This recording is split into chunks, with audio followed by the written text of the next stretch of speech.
सामाईन हजरात, बयान करबला की यजीद की तीसरी शरारत,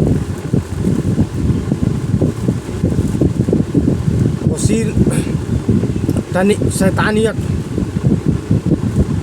मुलाजा फरमाएं, इससे पहले कि आपने यजीद पलीद की दूसरी नापाक साजिश, जशारत और मदीना मनव्वरा पर हमला और कत्ल व गारत का बयान सुना। मुलाजा फरमाया, औज़ु बिल्लाहि मिनश शैतानिर रजीम, बिस्मिल्लाहिर रहमानिर रहीम, अम्मा बाद। हरम मक्का और खाना काबा पर मंजनिक से हमला और बेहुरमती, मदीना मनव्वरा को ताराज करने के बाद यजीद की यह फौज हज़रत अब्दुल्ला बिन जबीर के मुकाबले के लिए मक्का मुअज़्ज़मा रवाना हो गई। फौज का सिपा सालार मुस्लिम बिन उक़बा तो रास्ते ही में हलाक हो गया, लेकिन मरने से पहले उसने हसीन बिन नमीरा को बहकुम यजीद अपना कायम मकाम बना गया था। इब्ने नमीर ने मक्का पहुँच करके हरम का, जहाँ हज़रत अब्दुल्ला बिन जुबैर रज़ी अल्लाह तआला अन्हु पनाह गाज़ीन थे, मुआशरा कर लिया और मंजनिक से संगबारी की। मंजनिक पत्थर फेंकने का आला होता है जिससे पत्थर फेंक करके मारा जाता है, यानी गुलेल। उसकी जद बड़ी ज़बरदस्त और दूर की मार होती है।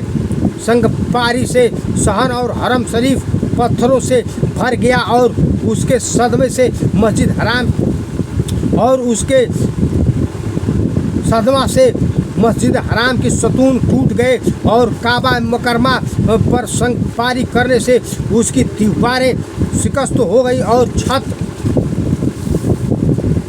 गिर गई। शामी पत्थर बरसाने के बाद रुई, गंधक और राल के गोले बना करके और जला करके फेंकने लगे, जिससे खाना काबा में आग लग गई। उसका गिलाफ जल गया और उस तांबा का सिंह जो फद्य हज़रत इस्माइल अलैहिस्सलाम में जन्नत से भेजा गया था, उसकी सिंह बातौर तबर्रुक काबा शरीफ की छत में आवेजा था, वह भी जल गया। काबा मुकद्दस कई रोज तक बेलिबास रहा और वहाँ के बाशिंदे सख्त मुसीबत में मुब्तला रहे। अभी हाशमी लश्कर काबा शरीफ और अहलियान मक्का की ताराजी में लगा हुआ था कि अचानक यजीद पलीद के मरने की इतला मिली। इब्ने नमीर ने यह खबर सुनी तो उसके हौसले पस्त हो गए और उसने मुहासरा उठा लिया और हज़रत अब्दुल्ला बिन जुबैर से सुलह कर ली। तारीख अल खलफाए स्वाद 302 जज्ब अल कलूब स्वाद 45। यजीद पलीद ने कुल 3 वर्ष 7 महीने हुकूमत की और 15 रबी अव्वल 24 हिजरी 39 साल की उम्र में शहर हमस मुल्क शाम में हलाक हो गया।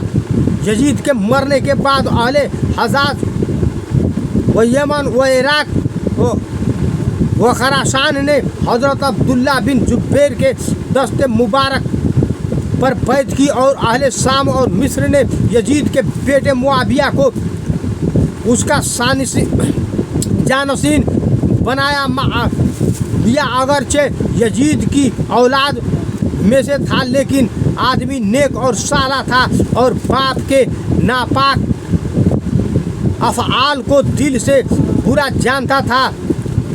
अनान हुकूमत लेते वक्त ही से बीमार था और आखिर तक बीमार रहा और 40 रोज़ या 2-3 महीने हुकूमत करने के बाद इंतकाल कर गया। अल्लाह हमें और हमारे तमाम अहबाब और रिश्तेदारों को अहले बैत की ज़म्र में रखे और यजीद पलीद की तमाम व आयरीन की शराफसाद से महफूज व मामून फरमाए, आमीन। वज़ा है सिदा अल मुरसलीन। यहाँ कुछ बात यजीद के उन नापाक आमाल के बाद भी लोग कहते हैं कि उसकी शान में गुस्ताखी नहीं करनी चाहिए। कितनी ताज्जुब की बात है। बयान इंशाअल्लाह तबारुक ताला इसके बाद कातिलाने हुसैन का इबरतनाक अंजाम ज़रूर सुनिएगा। उसके बाद फिर दीन इस्लाम की बयानात हम करेंगे। जिंदा रहेंगे आप लोग की दुआओं से तो आगे साल फिर मुहर्रम की और भी बयानात ज़बरदस्त पेश से खिदमत करेंगे।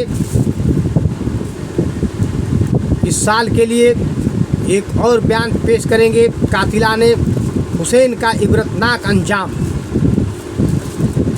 जब तक के लिए इजाज़त चाहते हैं। जो भाई बहन सब्सक्राइब न किए हों सब्सक्राइब करें, मेहरबानी करके अपने भाई का साथ दें, शेयर ज़्यादा से ज़्यादा करें, फुल वॉच टाइम देखें। बात समझनी है तो दिन की फुर्सत से टाइम निकाल करके देखें, सुने, समझें और ईमान को ताज़ा करें। अस्सलाम वालेकुम रहमतुल्लाहि व बरकातहू।